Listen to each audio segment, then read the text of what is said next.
Assalamualaikum warahmatullahi wabarakatuh.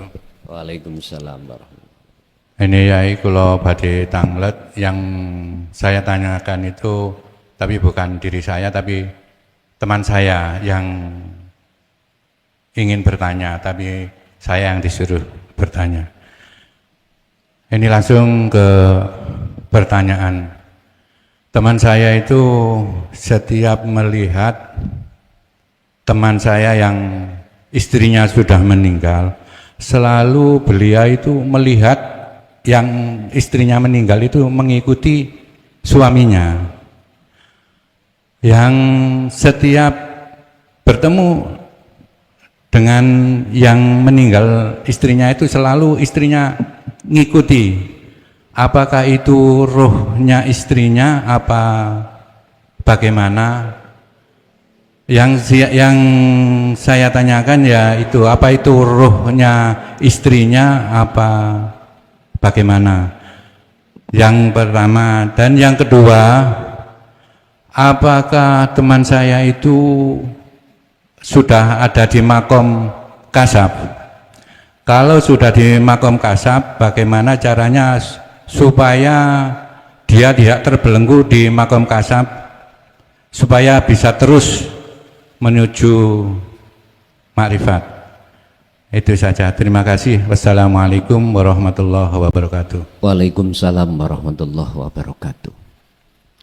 Wa min waraihim barzakhun ila yaumi yub'atsun. Kita yang masih ada di dunia ini, Pak, kita ditunggu alam yang namanya alam barzakh. Wa min waraihim barzakhun. Apa alam barzakh itu?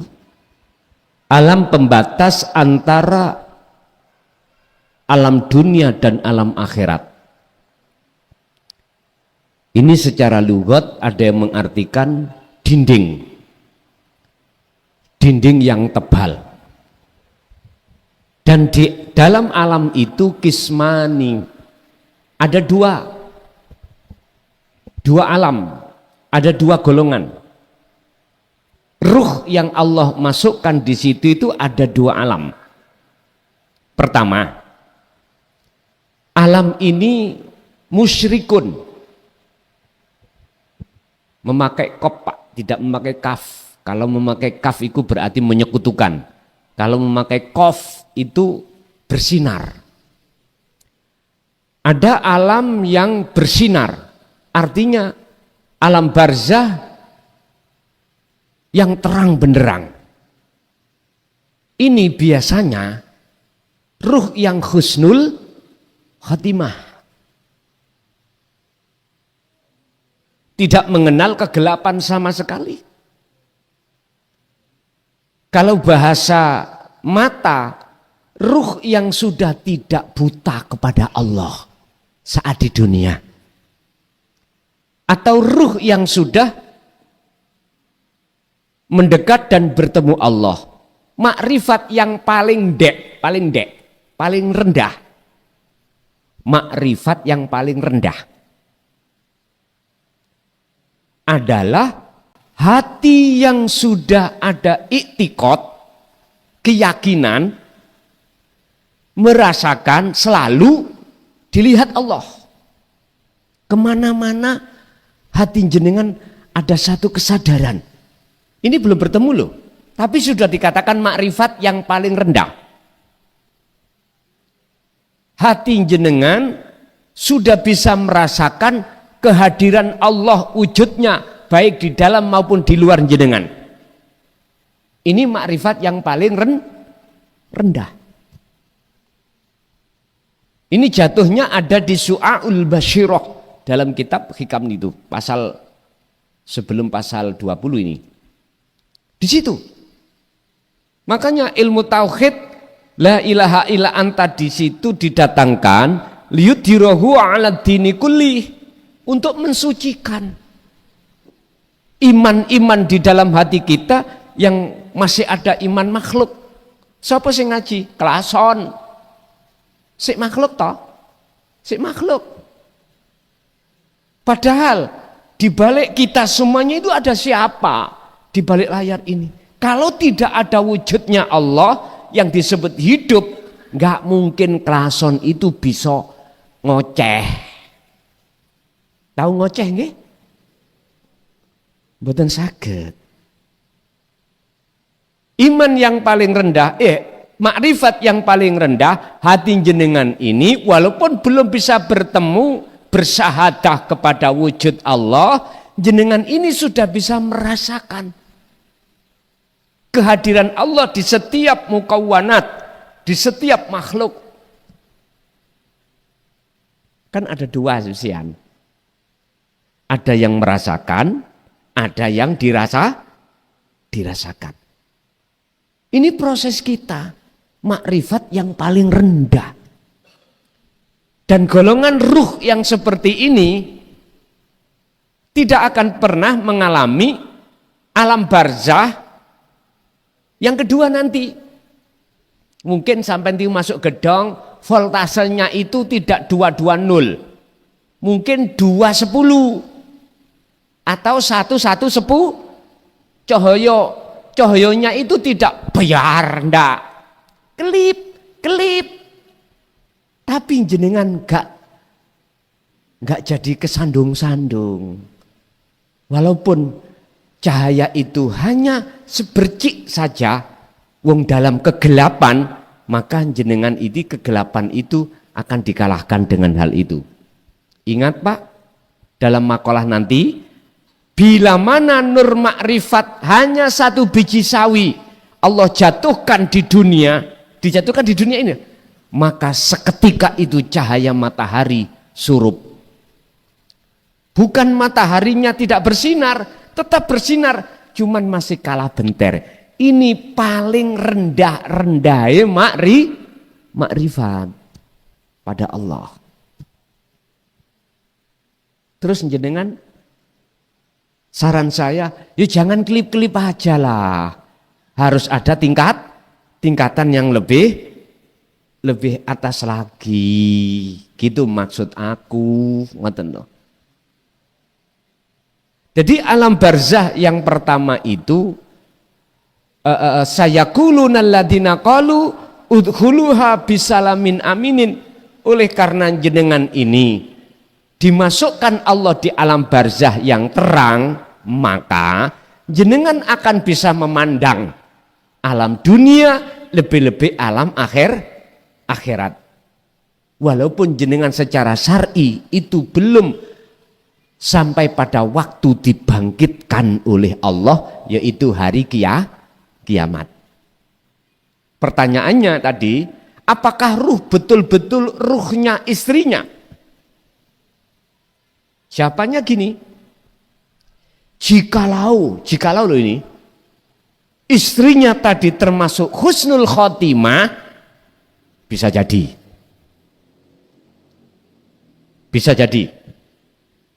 Tapi jangan dikira alladzi yuwaswisu fi sudurin nas minal jinnati wan. Jangan dikira terus iblis nggak bisa ngono untuk merubah iman sampean. Memang itu jalur mukasyafah itu. Keadaan kasaf itu di situ. Kasaf terhadap makhluk. Lah, terus yang kedua, alam barzah yang kedua, ada ruh itu Allah masukkan di dalam alam yang gelap. Dikarenakan apa? Ketika saat di dunia hatinya masih buta terhadap Allah.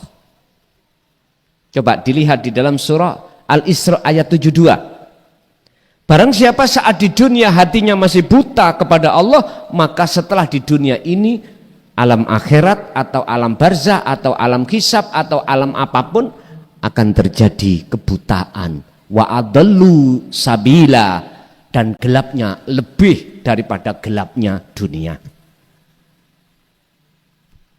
Konsekuensinya, makanya Pak, risalah yang Rasulullah sampaikan tentang risalah hakikat pada Allah, walaupun masa-masa dulu sebelum 2014 terkesan ditutup-tutupi, kami juga tahu resikonya. Nanti jikalau itu kami sampaikan, dampaknya terhadap saya dicaci, dimaki, bahkan disesatkan. Saya sudah tidak perhitungan seperti itu. Karena hanya satu risalah itu disampaikan disebabkan karena hati banyak umat manusia dalam keadaan gelap gulita kepada Allah.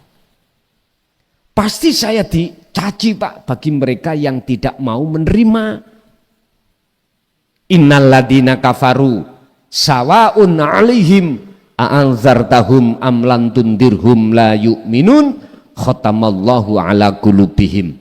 Oleh karena hatinya dikunci oleh Allah, apa yang disampaikan risalah yang bersifatkan dinu tauhid, dikasih nasihat atau tidak tetap layu minun, tidak percaya. Dan itu saya sadari, dan itu tidak saya salahkan, karena setiap diri manusia itu ada prosesnya masing-masing. Kami hanya memberikan maklum karena tidak mengertilah akhirnya menyalahkan kami. Gak apa-apa, saya ikhlas. Tak ubahnya seperti seseorang yang berjalan dalam keadaan mata buta, di depannya itu ada cagak atau meja, pasti dia tubruk. Salahkah mereka ini? Satu sisi saya katakan tidak salah. Karena dia tidak tahu kalau di depan ada meja.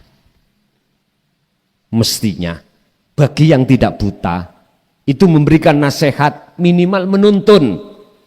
Jangan lewat situ Pak, ada meja. Jangan lewat situ Pak, ada api. Ayo Pak, tak tuntun untuk jalan yang benar. Biar jenengan boten masuk terprosok di dalam jurang yang dilarang oleh Allah. Tapi kebanyakan nggak mau. Ya sudah, saya tidak mau memaksakan diri karena ayatnya juga Allah katakan la ikraha fiddin qad tabayyana rusdu minal ghayy. Tidak ada paksaan bagi umat untuk menerima ajaran risalah dinu tauhid ini. Fungsinya apa? Qad tabayyana rusdu minal ghayy. Ajaran yang membebaskan ruhaniyah kita dari belenggunya hawa nafsu. Nyantai mawon cara kula. Yes, nunggu hidayah dari Allah, gitu aja. Jikalau ibunya, istrinya tadi tergolong alam barzah yang gelap, sudah jelas, maka itu adalah pengridu godaane iblis, mendo jin atau mendo manusia. Untuk mengalihkan iman kita supaya tidak iman pada Allah, biar kita beriman pada selain Allah. Alam barzah niku Pak, sekarang dunia ini selain Allah itulah yang membarzah, yang menutupi kita. Siapa ketika di dunia barzahnya sudah roboh, masih wallah perkara selain Allah dalam hati jenengan sudah tiada, maka dipastikan mesti husnul khotimah, masuk alam barzah yang terang benderang. Alam barzah itu Pak, mboten ciut seperti kuburan 3 meter, 2 meter musuh, berapa itu setengah meter? Enggak begitu, lebih luas dari alam dunia. Walaupun luas, kalau mata kita roh ini buta, jadi sempit. Kalau enggak percaya, secara logis mawon. Ini lapangan Jembar Pak. Coba jenengan jalan dari sana sampai ke situ dengan keadaan terpejam. Sakit kenceng enggak? Enggak bisa, bengkok, amin. Sama halnya dengan itu. Jangan takut dengan alam barzah setelah kematian, itu lebih luas. Anda akan mengatakan itu luas manakala ada cahayanya Pak. Cahaya itu Allah akan nyalakan disebut nur makrifat, manakala di dunia jenengan kali kula sering berzikir, selalu berzikir. Muhammad Wadhkur isma rabbika bukrata wa asila. Siang maupun malam sibukkan hatimu terus setiap napas berzikir. Niki Rasulullah.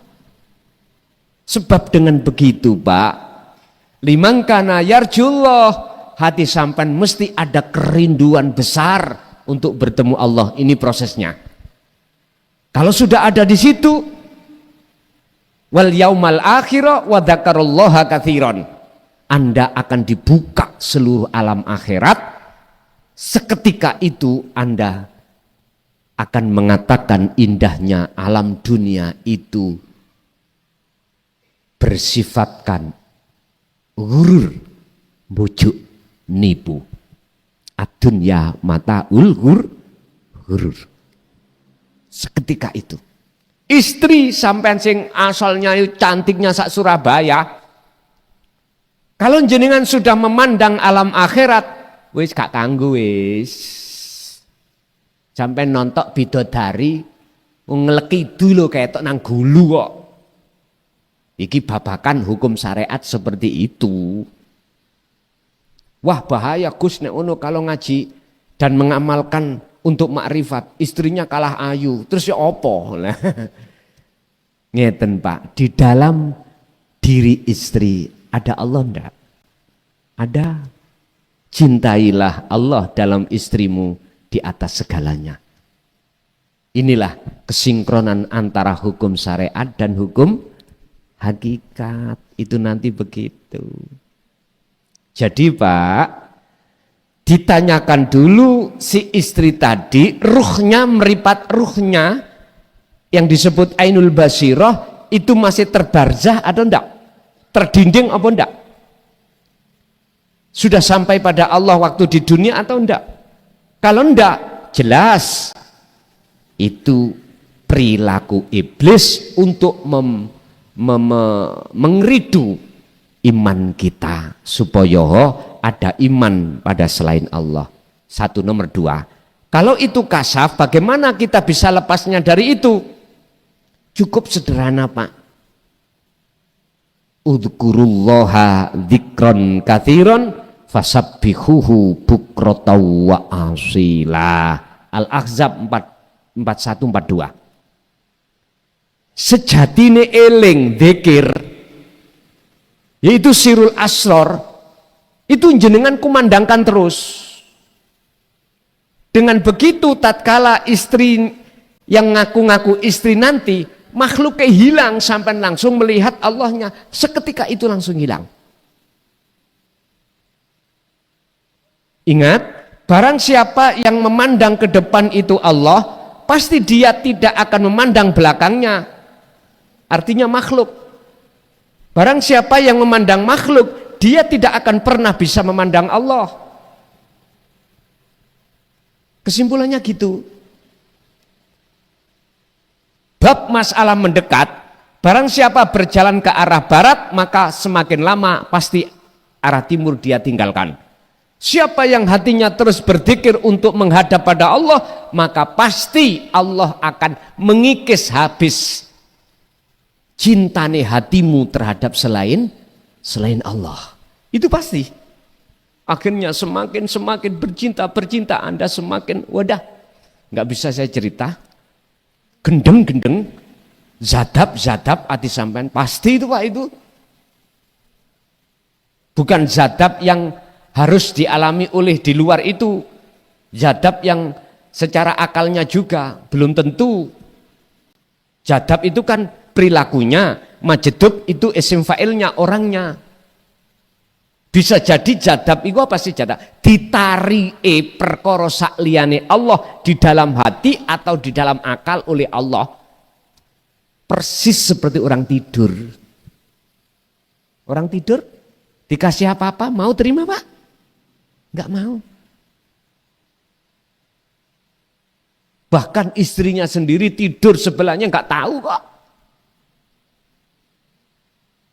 Ya orang zadab itu seperti itu. Hati siapapun jenengan kalau ditarik Allah perkara yang nutupi hati, ya seperti orang tidur itu hati. Tinggal Anda ditaruh di khos atau di khawasul khawas. Kalau dikhos sakale Pak langsung ya niku gendeng pun melaku-melaku wis orang ngerti apa-apa. Tapi ditaruh Allah khawasul khawas beda. Di situ ada sifat 4. Sidik, fatona, tablek, amanah. Artinya ruhaniyah sudah tidak bisa terpengaruhi oleh takthirut dunia. Kebiarin dunia sudah enggak ada. Tapi akal masih sambung. Inilah sinkrone hukum syariat dan hakikat. Terserah Allah menaruh kita di mana. Itu urusan Allah tentang buah. Yang terpenting kita itu terus menjaga zikir.